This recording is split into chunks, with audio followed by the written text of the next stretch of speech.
கர்த்தர் நல்லவர், கர்த்தர் நல்லவர். கர்த்தர் மட்டும் நம்மளை பார்த்துக்க மாட்டேன்,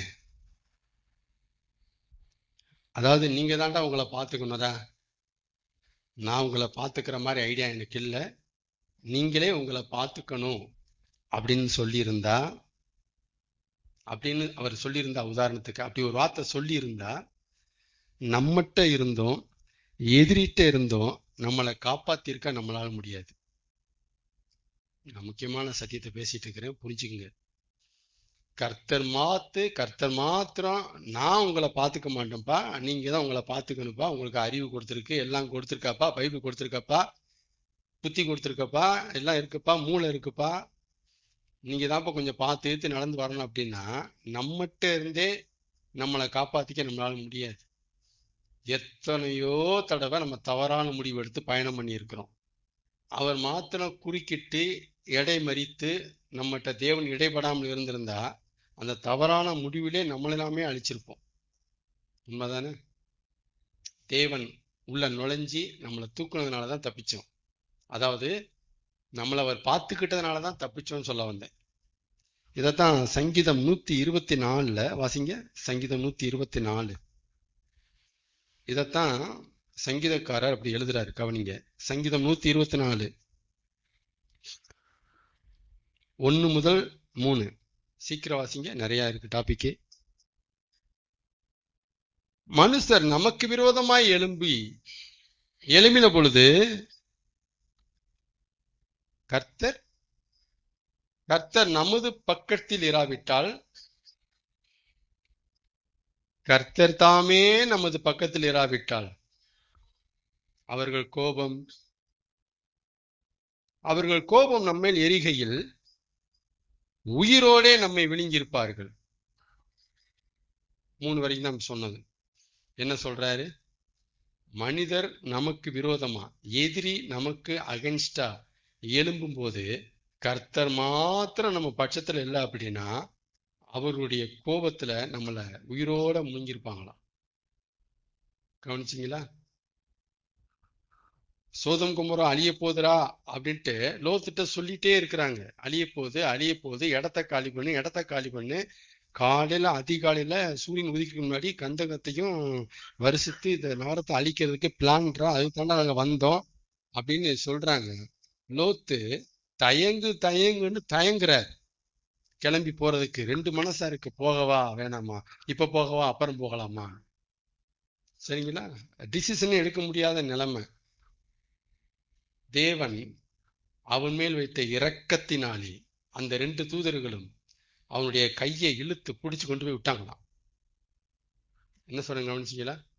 தேவன் மட்டும் நம்ம வாழ்க்கையில நம்முடைய ஒரு விஷயத்துல தலையிட மறுத்தார் என்றால் நம்ம தலை தப்பிக்கிறது உறுதி இல்லை, நம்ம என்னைக்கோ அவுட் ஆயிருப்போம்.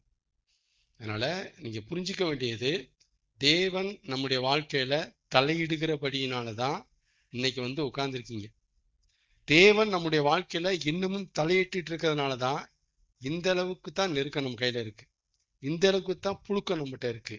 அவர் தலையிட மறுத்திருப்பாரே ஆனால் எப்பயோ நெருக்க வந்து எவ்வளவோ புழுக்க வந்து நம்ம அப்பயே ஆல் அவுட் ஆயிருக்கும். ஆமீன் சொல்லுங்க. கர்த்தர் நல்லவர். அதனால கர்த்தரை கொஞ்சம் அப்படி நீங்க திங்க் பண்ணணும். உங்க வாழ்க்கையில் அவர் கிரியை செய்யறத இடைப்படுகிறத நீங்க கொஞ்சம் திங்க் பண்றதுக்காக தான் ஆண்டதை பேசுறாரு. கர்த்தர் நல்லவர். கர்த்தருக்கு சாட்சியா வாழணுமா வேண்டாமா? கர்த்தருக்கு சாட்சியா வாழ்றவங்களுக்கு பரலோகம் ஒதுக்கப்பட்டிருக்கு. சரிதான் நான் சொல்றது? கர்த்தருக்கு சாட்சியா வாழ்றவங்களுக்கு பரலோகம் கையளிக்கப்பட்டிருக்கு, ஒதுக்கப்பட்டிருக்கு. பிசாசுக்கு சாட்சியா வாழ்றவங்களுக்கு fill in the blanks நிரப்புங்க நீங்க. நரகம் ஒதுக்கப்பட்டிருக்கு. நம்மள ஆண்டவர் ரட்சித்தது அவருக்கு சாட்சியா வாழ்றதுக்கு, பிசாசுக்கு சாட்சியா வாழ இல்லை. சரிங்களா? 2 விதமான சாட்சி வாழ்க்கை இருக்கு. ஒண்ணு தேவனுக்கு சாட்சியா வாழ்றது, இல்லை அப்படின்னா பிசாசுக்கு சாட்சியா வாழ்றது. நீங்க யாருக்கு சாட்சியா வாழ்றீங்கிறத நீங்க பாத்துக்கங்க.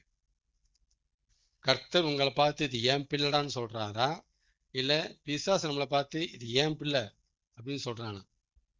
சாட்சி யாருக்கு? கர்த்தர் நல்லவர். டிப்ஸு, பைபிள்ல தேவன் மட்டும்தான் வர்றாரா, எல்லாரும் வர்றாங்களா? உங்க பைபிள்ல தேவன் மட்டும்தான், கர்த்தர் மட்டும்தான் வர்றாரா, எல்லாருமே வர்றாங்களா? யாரால் வரா? மனுஷங்க வர்றாங்க. அப்புறம் வேற யார் வர்றா பைபிள்ல? பிசாசு வர்றான். கர்த்தரை தவிர்த்து வேற யார் வர்றா பைபிள்ல? தூதர்கள் வர்றாங்களா? சரி. அப்புறம் பரலோகம் வருது, நரகம் வருது, ஏகப்பட்ட இடங்கள்லாம் வருதா? அப்புறம் சூரியன் வருது, சந்திரன் வருது, இந்த மாதிரி எல்லாம் வருது. ஓகே, அப்ப பைபிள்ல தேவன் மட்டும் இல்ல, இத்தனையும் வருதுங்கிறத முதல்ல அண்டர்ஸ்டாண்ட் பண்ணுங்க. இத்தனையும் வருது. அதனால இந்த பைபிள்ல நீங்க பைபிள் எல்லாம் கலந்து இருக்கிறதுனால இந்த பைபிள்ல நீங்க தேவனை தேடுறது தான், பைபிள்ல தேவனை தேடுறது தான், தேவனை தேடுறதா அர்த்தமே தவிர டெய்லி பைபிள் படிக்கிறது தேவனை தேடுறதா அர்த்தம் இல்லை. முக்கியமான ட்ரூத்தை பேசிட்டு இருக்கிறேன். சிஸ்டர், இன்னைக்கு நீங்க தேவனை தேடிட்டீங்கன்னா, பாஸ்டர் நான் 1/2 மணி நேரம் பைபிள் படித்தேன் பாஸ்டர் அப்படின்னு சொல்றாங்க. எப்படி சொல்றாங்க? 1/2 மணி நேரம் பைபிள் படிச்சத கடவுளை தேடிட்டதா நினைக்கிறாங்க. அது கரெக்டா? சரி, வாசிங்க வசனத்தை. எரேமியா 29:13. எரேமியாவின் தீர்க்க தரிசன புஸ்தகம். இப்பெல்லாம் நமக்கு பிரிச்சு சபைகள் சொல்லி தரல. அதனால பிளைண்டாவே இன்னும் வாழ்ந்துட்டு போயிட்டு இருக்கிறோம். பைபிள்ல எல்லாமே வந்திருக்கு. அந்த பைபிள்ல தேவனும் வந்திருக்கிறாரு. பைபிள்ல தேவனை தேடி வாசிக்கிறது தான் தேவனை தேடுறதா அர்த்தம். வெறுமனே நீங்க பைபிளை படிக்கிறது தேவனை தேடுறதா அர்த்தம் இல்லை. அந்த அர்த்தத்துக்கு வராது. எரேமியா 29:13 என்ன சொல்லுது? எரேமியா 29:13,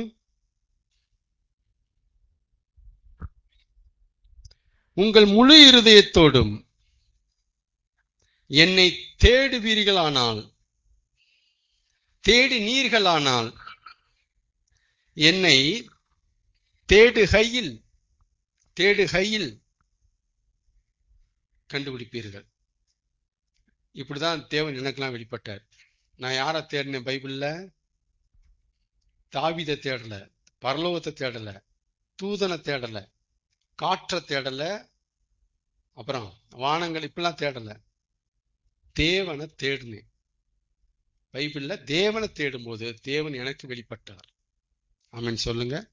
ஏசாயா 55 எடுங்க. ஏசாயா 55:6 என்ன சொல்லுதுங்க கவனிங்க. ஏசாயா 55:6 தீர்க்கதரிசி ஏசாயா என்ன எழுதியிருக்காருன்னு பாருங்க. கர்த்தரை கண்டு அடைய தக்க சமயத்தில் அவரை தேடுங்கள், அவர் சமீபமாய் இருக்கையில் அவரை நோக்கி கூப்பிடுங்கள். கர்த்தரை நம்ம தேடணும், ஆண்டவரை தேடணும். சங்கீதம் நிறைய வந்திருக்கு. முழு இருதயத்தோடு உம்மை தேடினேன் அப்படி வந்திருக்கு. நான் கர்த்தரை தேடினேன் அப்படி வந்திருக்கு. ஆமென் சொல்லுங்க. அப்ப காலையில எந்திரிச்சு இன்னைக்கு ஒரு சங்கீதம் படிச்சுட்டேன், இன்னைக்கு 4 வசனத்தை படிச்சுட்டேன் அப்படின்னா நீங்க கடவுளை தேடிட்டதா அர்த்தம் கிடையாது. தயவு செய்து புரிஞ்சுக்குங்க. 99% இப்படித்தான் புரிஞ்சு வச்சிருக்கிறாங்க. பைபிளை யாரை தேடணும் இப்படி நீங்க சொல்லி கொடுத்தீங்கன்னா நீங்க பைபிளை படிக்கிற பார்வைலாம் மாறி இருந்திருக்கும். நீங்க ஒழுங்கா கடவுள் உங்களுக்கு தென்பட்டிருப்பாரு, வெளிப்பட்டிருப்பாரு, நீங்க கடவுளை பார்த்துருக்கலாம். அப்படி சொல்லி கொடுத்ததுனால ஒரு மனநிறைவு. நான் இன்னைக்கு ஒரு சங்கீதம் படிச்சிட்டேன் பிரதர், நான் கடவுளை தேடிட்டேன் பிரதர், முடிஞ்சு போச்சு. பைபிள் படிச்சீங்க ஆனா கடவுளை நீங்க படிக்கல. திரும்ப சொல்றேன், பைபிள் படிச்சீங்க 1/2 மணி நேரம், ஆனா யாரை படிக்கல? கடவுளை படிக்கவில்லை. கடவுளை படிக்காம பைபிள் படிச்ச என்ன செய்ய? நீங்க தேவனை படிக்காம தாவீதை படிச்ச என்ன செய்ய? நீங்க தேவனை படிக்காம ஆதாம் படிச்சு என்ன செய்ய? நீங்க தேவனை படிக்காம பவுலை படிச்சு என்ன செய்ய? நீங்க தேவனை படிக்காம பரலோகத்தை படிச்சு என்ன செய்ய? என்ன செய்ய? யோவான் 17:3 என்ன சொல்லுது? ஒன்றான மெய் தேவனாகிய உம்மையும் நீர் அனுப்பினவராகிய இயேசு கிறிஸ்துவையும் அறிவதே நித்திய ஜீவன். நித்திய ஜீவன். உங்களுக்கு நித்திய ஜீவன்னா என்ன அப்படின்னு தெரியாட்டினா கூட நித்திய ஜீவன் உங்களுக்கு கிடைச்சிடும். முக்கியமான ட்ரூத் நான் சொல்றேன். உங்களுக்கு நித்திய ஜீவன்னா எனக்கு என்னன்னே தெரியாது பிரதர். ஃபர்ஸ்ட் எனக்கு அப்பெல்லாம் என்னது நித்திய ஜீவனா என்னது தெரிஞ்சுக்க வேணாம். நீங்க ஒன்றும் தெரிஞ்சுக்க வேண்டாம். ஆனா கர்த்தரை நீங்க அறிஞ்சுக்கிட்டீங்கன்னா உங்களுக்கு தெரியாத நித்திய ஜீவன் உங்க மடியில வந்து கிடைக்கும். இப்ப எது முக்கியம்? கர்த்தரை தேடணும். நீங்க நித்திய ஜீவனை தேடுனா அது உங்களை விட்டு தூரம் போயிடும். கர்த்தரை தேடுனா நித்திய ஜீவன் பின்னாடி வரும். யாரை தேடணும்? நம்ம வந்துட்டு கொம்பை விட்டுட்டு வாழை பிடிச்சு தொங்குவோம். கர்த்தரை பிடிச்சிங்கன்னா நித்திய ஜீவன் உங்களை பிடிச்சு தொங்கும். நீங்க நித்திய ஜீவன் நித்திய ஜீவன் நித்திய ஜீவன் பரலோக ராஜ்யத்தை நாங்க முண்டி அடிச்சு பிடிக்க போறோம்னு போனீங்கன்னா நீங்க பிடிக்க முடியாது. அது போயிட்டே இருக்கும். கர்த்தரை பிடிங்க. ஆமென் சொல்லுங்க. கர்த்தர் நல்லவர்.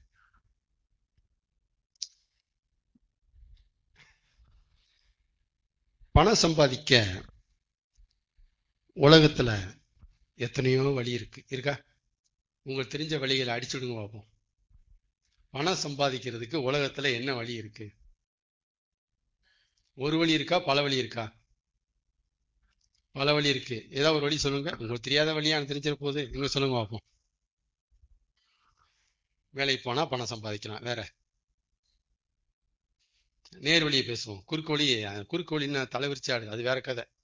நேர் வழியை சொல்லுங்க. வேலைக்கு போய் சம்பாதிக்கலாம். வேற என்ன வழி இருக்கு? பிசினஸ். என்ன பிசினஸ் பண்ணலாம்?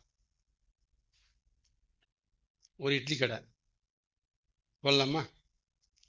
ஒரு பெட்டி கடை போடலாமா? ஒரு வடை கடை போடலாமா? ஸ்நாக்ஸ் கடை.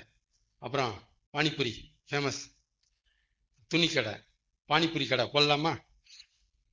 இப்பெல்லாம் போடலாமா? சின்ன சின்ன ஐஸ்கிரீம் கடை இப்ப விற்குமா? விற்கிது. இந்த குளிர்காலத்திலையும் பனிகாலத்திலையும் ஐஸ்கிரீம் விற்கிது. சரி, இப்பெல்லாம் நம்ம கடை போடலாம். நிறைய கடை இருக்கு. ஒரு மிக்சியை சரி பண்ற கடை போடலாம். ஒரு கேஸ் ஸ்டவை சரி பண்ற கடை போடலாம். ஒரு முட்டை கடை மட்டுமே தனியா வைக்கலாம். முட்டை கடை தங்கத்துக்கு நிகராக விலை ஏறுகிறதாம் முட்டை கடை.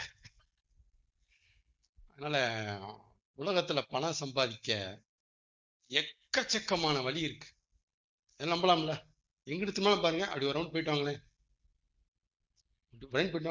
எவ்வளவு கடை இருக்கு, எவ்வளவு பணம் சம்பாதிக்கிறதுக்கு வழி கொட்டி கிடக்கு.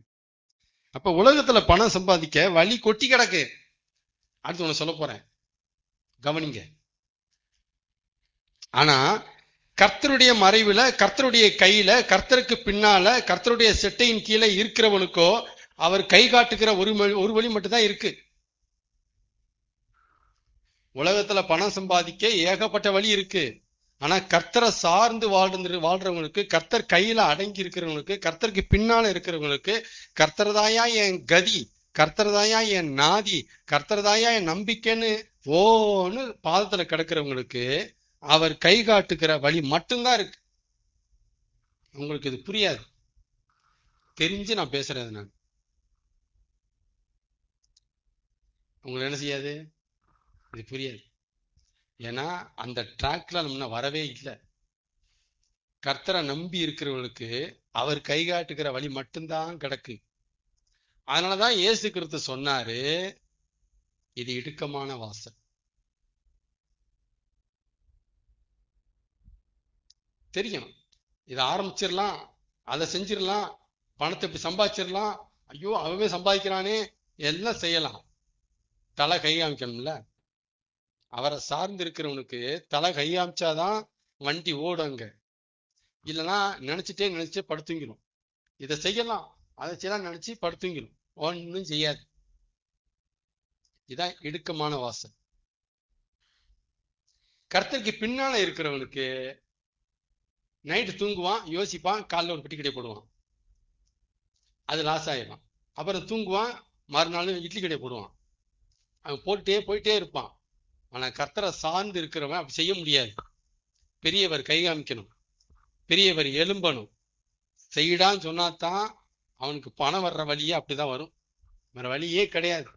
அனுபவிச்சு சொல்றேன். 15 வருஷத்துக்கு மேல அனுபவிச்சு இந்த வார்த்தையை பேசுறேன் நான். வழியே இல்லை. அவனுக்கு இருக்கிறது ஒரு வழிதான். என்ன வழி? கர்த்தர் கை காமிக்கிற வழியில மட்டும்தான் கர்த்தரை சார்ந்திருக்கவனுக்கு பணம் வர்ற வழி. உலகத்திற்கு வேணா பல வழி இருக்கலாம், ஆனா அவனுக்கு ஒரு வழிதான் இருக்கு. ஆமீன் சொல்லுங்க. ஆமீன். அதனாலதான் இது இயேசு என்ன சொன்னார்? இத இடுக்கமான வாசல். இடுக்கமான வாசல்னா என்ன தெரியுமா? தெளிவுபடுத்துறேன். இடுக்கமான வாசல் என்ன தெரியுமா? நம்ம தெரிஞ்சது சந்து, சின்ன தெரு, ரோடு கூட போட முடியல, காவா கூட போட முடியல, நம்ம தெரிஞ்ச சந்து. இடுக்கமான வாசல் அப்படின்னா, ரொம்ப ஃபில்டர் பண்ணி பேசுறேன், கவனிங்க. நம்ம சுவாபத்துக்கு அப்படியே ஆப்போசிட்டா இருக்கும். அதான் இடுக்கமான வாசல். நம்ம சுவாபம் என்ன? இன்னைக்கு விதைச்சு நாளைக்கு வளர்ந்துடணும். இதான சுவாபம். இப்பயே நடந்துடணும் பிரதர். இப்பயே கர்த்தர் நம்மளை அப்படியே கை தூக்கி எடுக்கணும் பிரதர். இப்பயே அற்புதம் நடந்துடணும் பிரதர். இப்பயே எல்லாம் நடந்துடணும் பிரதர். தள்ள கை வச்சோன்னே கை வளர்ந்துடணும் பிரதர். இப்பயே இதான் நம்ம சுபாவம். இப்பயே இப்போ நல்லா இருக்குமே, ஏன் கர்த்தர் லேட்டா வராரு? ஏன் நீ லேட்டா வரீங்க இயேசு? நாங்க சொல்லி அனுப்பலுமே, செத்து போயிட்டானே, இப்போ வரீங்களே லாசரு, என்ன இயேசு? இப்ப இதான் சுபாவம். இந்த சுபாவம் இருக்கு இல்லையா? அப்படி இந்த சுவாபத்துக்கு அப்படியே ஆப்போசிட்டா இருக்கும். அதான் இடுக்கமான வாசல். என்னன்னா, எப்பயும் அவர் கண்டுக்காம சுத்திட்டு இருப்பாரு. கண்டுக்க மாட்டேன். அந்நேரம் நீங்க பொறுமையா இருக்க முடியுமா? இதான் இடுக்கமான வாசல். ஆண்டவரே அதை ஆரம்பிக்கலாமே, ஆண்டவர் இதை ஆரம்பிக்கலாமே, அவவே வளர்றானே, அவவே உயர்றானே, ஆண்டவர் அமைதியா இருப்பார். உங்க சுவாபத்தை அப்படியே உறிஞ்சி சாகடிச்சிருவார். கடலை தெரியுண்டாங்க, அதுக்கு காத்துடுறார். அதனாலதான் ஆரம்பத்துல இடுக்கமான வாசல்ன்ட்டு புரிஞ்சிருந்தேன். ஆனா நல்லாவே புரியுது, அது உண்மையிலேயே இடுக்கமான வாசல் தான். தெளிவா தான் சொன்னார் ஜீசஸ். புரியுதுங்களா நான் சொல்றேன்ட்டு? இது இடுக்கமான வாசல். என்னன்னா, நீங்களா உன்னை யோசிச்சு செய்ய முடியாது. அவரா என்ன சொல்றாரோ அதைத்தான் செய்ய முடியும். ஆமீன் சொல்லுங்க. சரி, விசாலமான வாசலை பத்தி இயேசு பேசினாரா? அப்படிலாம் என்னது விசாலமான வாசல்னா? எப்படி, எதற்கு ஊமையா இதை காமிக்கலாம், எதினால இதை திருஷ்டாந்தப்படுத்தலாம் அப்படின்னா, விசாலமான வாசல் அப்படின்னா உங்க சுவாபத்துக்கு அப்படியே பொருந்தி போகும், உங்க சுவாபத்துக்கு அப்படியே மேட்ச் ஆகும். அதான் விசாலமான வாசல். உங்க சுவாபத்துக்கு அப்படியே ஆப்போசிட்டா இருக்கிறது இடுக்கமான வாசல். உங்க சுவாபத்துக்கு அப்படியே பொருந்தி போறது விசாலமான வாசல். இஷ்டம்போல வாழ, இஷ்டம்போல அதை செய்ய, என்னன்னா பண்ணிக்கோ. உனக்கு என்னென்ன தோணுதோ பண்ணு, உனக்கு எது ஆசையா இருக்கோ செய். இதான் விசாலமான வாசல். புரியுதுங்களா? இத சொல்லிட்டு ஒரு வார்த்தை சொல்றாரு, கவனிங்க. மத்திய 7ஆம் அதிகாரம் எடுங்க. அதுதான் என்னை ரொம்ப ஆச்சரியப்படுத்துச்சு, ரொம்ப யோசிக்க வச்சுச்சு. மத்திய 7ஆம் அதிகாரத்தை எடுங்க. 13ஐயும் 14ஐயும் வாசிங்க பார்ப்போம். 13, 14 சீக்கிரம். எது வழியா? இடுக்கமான வாசல் வழியாய் உட்பிரவேசியுங்கள். கேட்டுக்கு போகிற வாசல் விரிவும் வழி விசாலமுமாய் இருக்கிறது, அதன் வழியாய் பிரவேசிக்கிறவர்கள் அநேகர். ஜீவனுக்கு போகிற வாசல் இடுக்கமும் வழி நெருக்கமுமா இருக்கு. வச்சாரு பாருங்க ஒண்ணு, அதை கண்டுபிடிக்கிறவர்கள்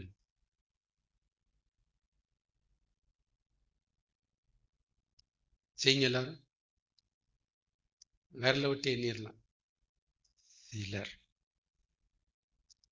நான் என்ன சொல்றேன், இடுக்கமான வாசல், இதுதான்டா இடுக்கமான வாசல். இதை நம்ம பேசணும் பாருங்க. சுவாபத்துக்கு அகைன்ஸ்டா ஆப்போசிட்டா இருக்கிறது தான் இடுக்கமான வாசல். இதுதான்டா இடுக்கமான வாசல் அப்படின்னு இடுக்கமான வாசலை கண்டுபிடிக்கிறவர்களே சிலர் தானா? எங்க இடுக்கமான வாசலை கண்டுபிடிக்கிறதே சிலர்னா அந்த இடுக்கமான வாசலுக்குள்ள பிரவேசிக்கிறதுன பலராவா இருப்பாங்க?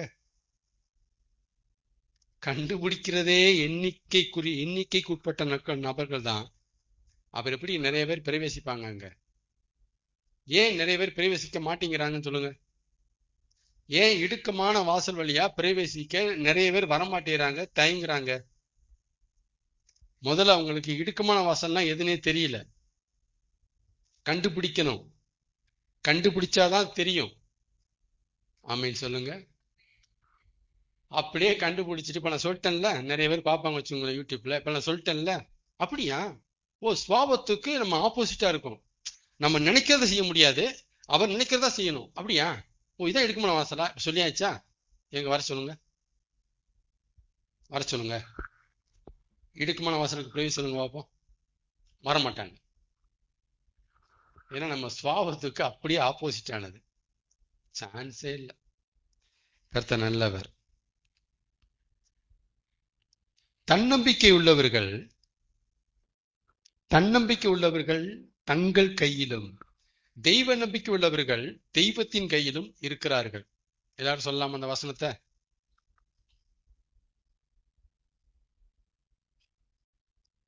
பிரதர், நான் தெய்வத்தின் கைக்கு போகணும்.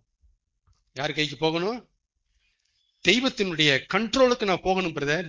தெய்வம் என்ன கட்டுப்படுத்தணும். தெய்வத்தினுடைய கட்டுப்பாட்டுக்குள்ள நான் போகணும். தேவனுடைய கரத்துக்கு நான் போகணும் அப்படின்னு என்ன செய்யணும்? அப்படிலாம் என்ன செய்யணும்? என்ன சொன்னேன்? தெய்வ நம்பிக்கை. தேவனை நீங்க நம்புனீங்கன்னா தேவனுடைய கைக்கு நீங்க போயிருவீங்க. நீங்க உங்களை நம்புனீங்கன்னா உங்க கையில இருப்பீங்க. அதான் தன்னம்பிக்கை. என்னால முடியும் பிரதர், தன்னம்பிக்கை. நீ உங்க கையில இருக்கடா. என்னை பலப்படுத்துகிற கிறிஸ்துவினாலே எல்லாவற்றையும் விஷயம் எனக்கு பலன் உண்டு. தெய்வத்தின் கையில பவுல் இருக்கிறார். நம்ம யார் கையில இருக்கிறோம்?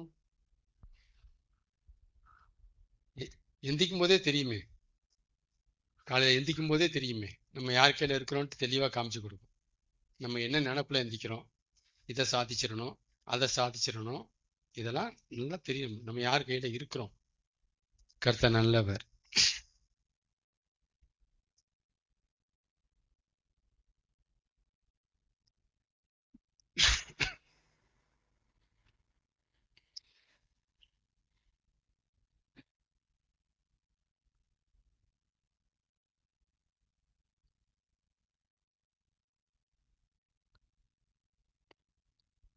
ஆத்துமால முடிப்போம்.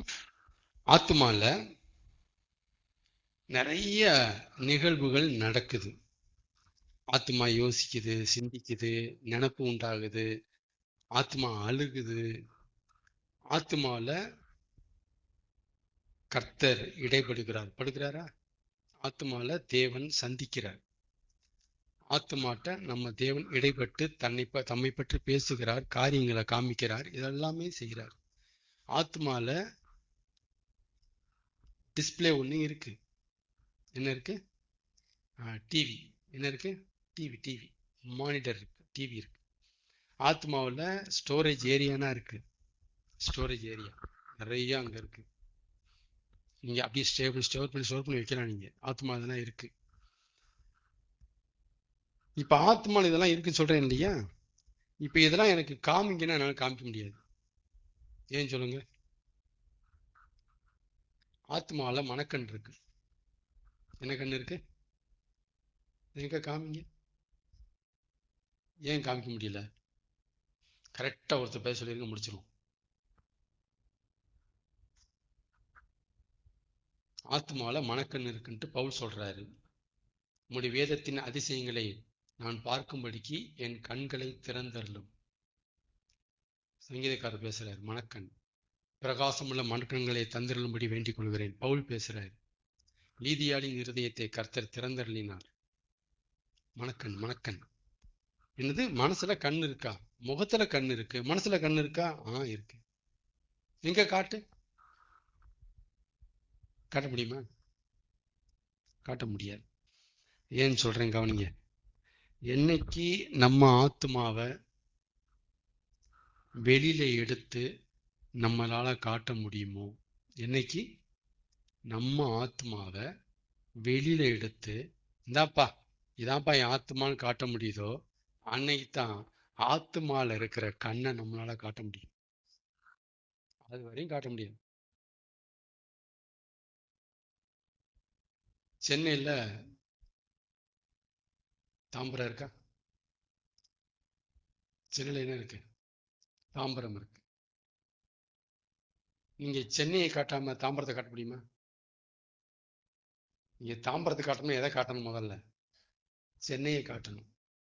சென்னையை காமிச்சாதான் சென்னைக்குள்ள இருக்கிற தாம்பரத்தை நீங்க காட்ட முடியும். அது மாதிரி ஆத்மாவை காமிச்சாதான் ஆத்மால இருக்கிற கண்ணை நீங்க காட்ட முடியும். ஆத்மால தேவன் இடைபடுகிறார், சந்திக்கிறார், உணர்த்துகிறார். இதெல்லாம் அப்பதான் காட்ட முடியும். பிரதர்ட்ட கர்த்தர் பேசுறாருமே, மனசுல பேசுறாருமேனா இங்க காமிக்க முடியாது. ஏன் காமிக்க முடியாது? ஆத்மாவை என்னால எடுத்து காட்ட முடியாது. அதனால ஆத்மா நடக்கிற எந்த நிகழ்வுகளையும் காரியங்களையும் என்னால காட்டவே முடியாது.